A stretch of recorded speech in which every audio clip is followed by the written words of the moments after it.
Hello dudes and duties. Alors vous êtes au moins 2 ou 3 à vouloir commencer des home studios ou vous avez déjà commencé mais vous voulez aller un peu plus loin. Alors tu as déjà un ordinateur probablement et ce qu'il te faut maintenant c'est un micro. What you want to do is a microphone. You need a microphone pour enregistrer par exemple ton chien qui chante. Ça fait des samples super. Ta grand-mère, ton frère, tout ça, ou bien t'as envie de chanter toi-même parce que tu veux te faire des acapellas ou t'as envie de chanter parce que t'aimes bien chanter. Voilà, c'est tout, t'as envie de chanter, t'as envie de t'enregistrer. T'as pas énormément de budget, hein, voilà, bah t'as pas énormément de budget, il te faut un micro pas trop cher. Tu dis merde et tout, à ce prix-là, je peux pas avoir un micro super, tout ça, merde. Déjà, tu vas me laisser m'expliquer. Imaginons, un appareil photo il y a une dizaine d'années, tu voulais prendre en photo un lapin, par exemple. Tu voulais prendre un lapin en photo, ça donnait ça. Ouais, t'étais pas sûr que c'était un lapin ou un cochon, t'étais pas vraiment sûr. Voilà, ça pouvait être un copain, un lapin cochon, un cochon lapin. Voilà. Bon, ça c'était avec un appareil photo pas cher. Tu prenais un appareil photo cher, tu fais poupou, tu prends une photo, bam, du détail et tout, c'était beau, c'était nickel. Il y avait des pixels, c'était les premiers numériques, tout ça, c'est pas... Ouais, ok, oui, mais c'était quand même... Tu savais ce que c'était, quoi. Tu pouvais voir directement que c'était un lapin, un vrai lapin, it was a lapine. Maintenant, reviens maintenant. Hop, tu fais un fast forward, tu fais fiou, tu rentres dans ta machine, tu avances, boum, on est en 2017 maintenant.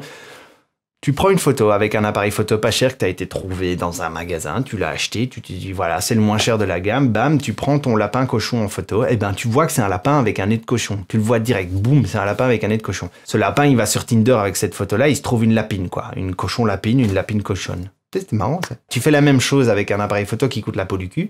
Tu fais poup, tu prends une photo de ton lapin cochon, bam, on va voir les petits points noirs qu'il a dans son nez de cochon, tu vois, on va voir ses petites rides, des petits détails, tout ça. Et ben c'est la même chose avec les micros. Il y a une dizaine d'années, tu voulais un micro pour 100 €, c'était difficile. Tu te retrouves maintenant un peu plus loin, on en a vendu des tonnes des micros, plein de gens veulent faire des home studios, il y a plein de marques qui sont sorties, et ben, tout a évolué super vite, et tu te retrouves avec des micros franchement pas chers et qui ont des résultats tout à fait corrects. Et c'est plus ou moins la même chose qu'avec cet appareil photo. Avec un micro pas cher, tu vas avoir un signal bon. Voilà, tu vas avoir une belle voix, ça va sonner correctement. Mais ce que tu perds, c'est dans le détail, dans la précision, dans ce genre de choses. Donc tu vas parfois perdre un peu en basse fréquence, tu vas parfois perdre un peu en précision dans tes hautes fréquences, ou avoir un petit écart de la courbe de réponse de fréquence. Tu vas peut-être avoir des sifflantes un peu plus prononcées, des choses comme ça. Mais à 100 €, tu peux avoir un micro avec une réponse et un signal correct. Alors, on en a trié 5 pour vous, 5 comme ça. On t'a pris les 5 micros qui pour nous valent le plus la peine. Pour nous, c'est moi tout seul, je suis tout seul, ça se voit maintenant.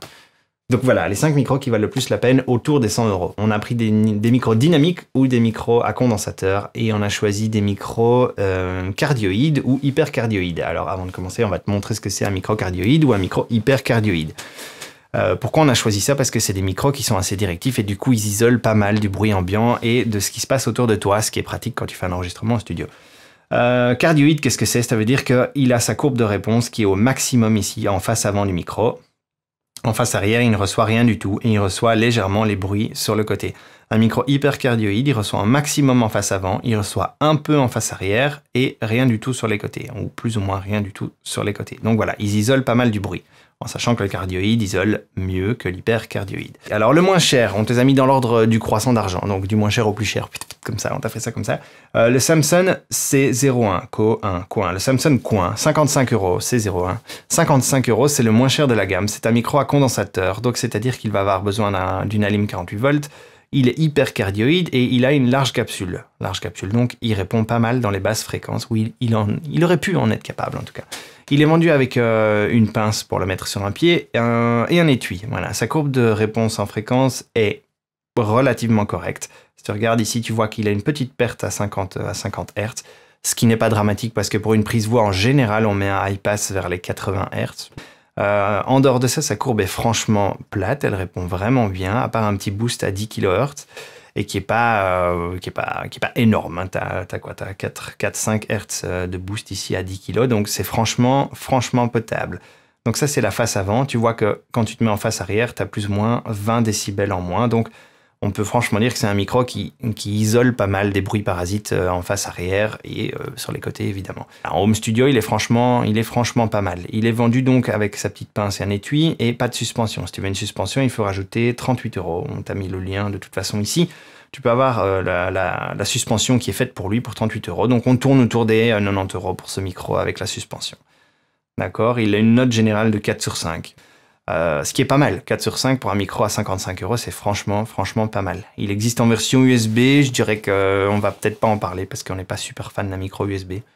Ça voudrait dire que le convertisseur digital analogique, il est dans le micro et je suis pas super fan de ça.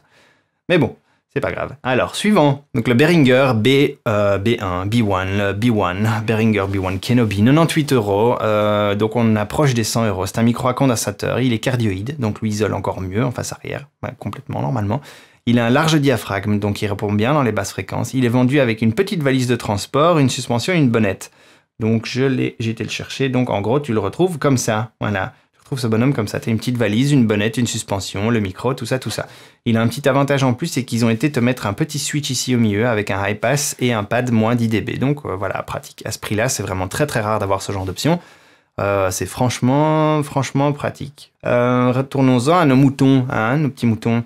Donc, sa courbe de réponse est franchement correcte d'après Behringer. Je dirais quand même qu'ils ont un peu abusé parce qu'ils ont vraiment une courbe qui est tout à fait plate jusqu'à 4 kHz. Et puis, voilà, c'est plat. Chez eux, il y a pas, c'est parfait. Tout est parfait.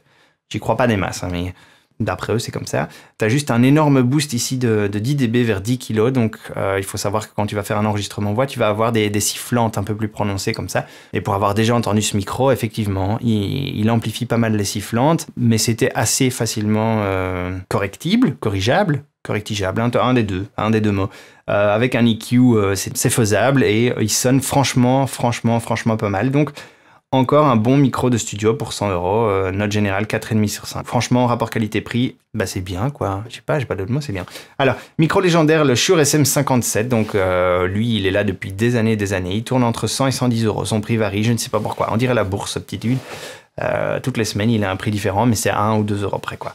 C'est un micro dynamique, donc pas besoin d'alim. Il est cardioïde, il a une petite capsule, donc il répond moins bien dans les basses fréquences. Il est vendu avec étui et une pince micro. Ce petit dude, donc il répond moins bien dans les basses fréquences, comme tu peux le voir ici, on est presque à moins 10 dB. Il a un boost autour de 6 kg plus ou moins.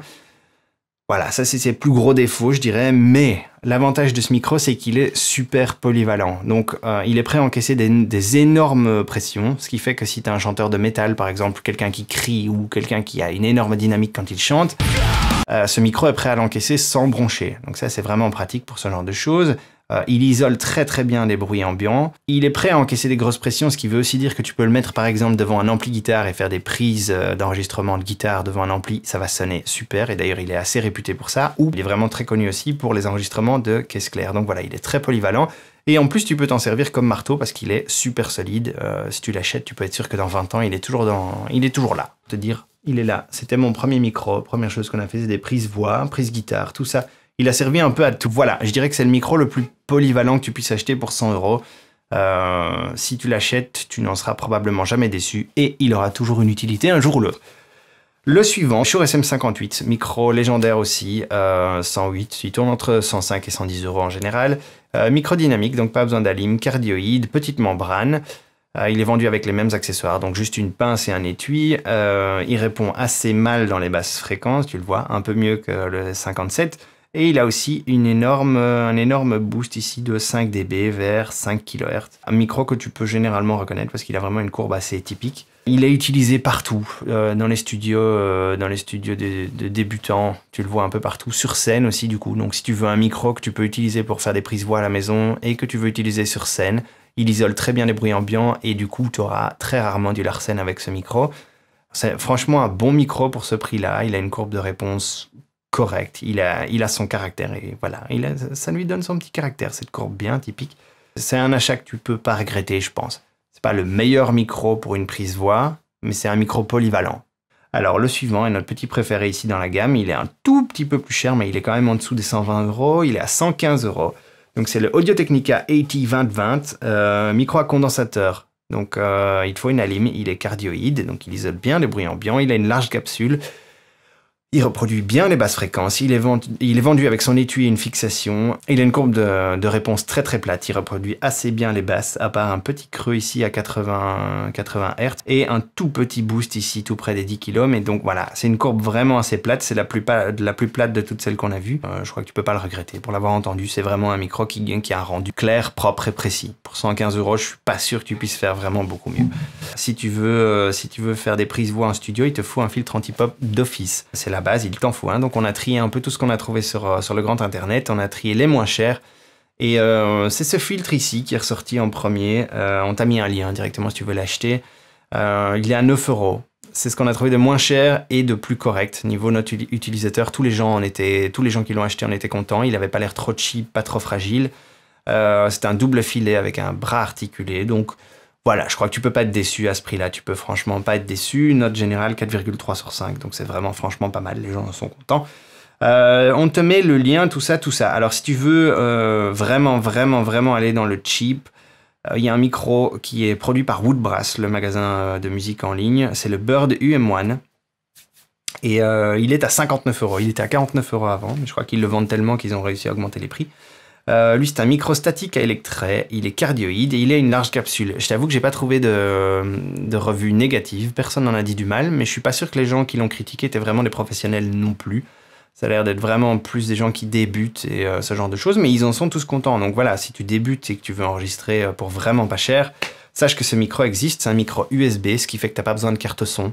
La conversion analogique digitale se fait directement dans le micro, donc il est vendu avec suspension, câble USB, tout ça. Donc tu l'as, tu le branches et c'est parti, quoi. Tu peux enregistrer. Voilà, si c'est vraiment tes débuts, sache que c'est pas mal. Sache aussi qu'il est limité en enregistrement à 44,1 kHz et 16 bits. Donc voilà, tu peux pas aller à des plus hautes définitions que ça, mais franchement, pour commencer, c'est pas mal. Alors, Woodbrass n'a pas décrété utile de mettre une courbe de réponse de fréquence en ligne, donc je ne sais pas comment il répond aux fréquences, mais voilà, encore une fois, les gens sont très contents et disent qu'il répond franchement bien. Aussi, petit problème avec l'USB 3, apparemment. Il semble parfois poser problème avec l'USB 3 maintenant. J'en sais pas plus. Note générale, 4,5 sur 5, donc je pense que les gens qui l'achètent à ce prix-là en sont relativement contents. Donc, on t'a mis tous les liens dans la description YouTube si tu veux acheter un de ces micros, et si tu veux relire l'article à ton aise et revoir les courbes de fréquence, tout se trouve sur wenjekilights.com /micro-budget, je pense. Mais sinon, tu viens juste taper micro ici dans la recherche et tu vas le trouver. Voilà, on espère que ça t'aura aidé et que tu pourras t'acheter ton premier micro, commencer ta vie de studio, tout ça. J'espère. Si tu fais quelque chose, si tu en achètes un, dis-le, mets-le dans les commentaires et dis-nous lequel t'as acheté. On est curieux, ça nous ferait plaisir tout ça. Bisous, ciao! Let's say China.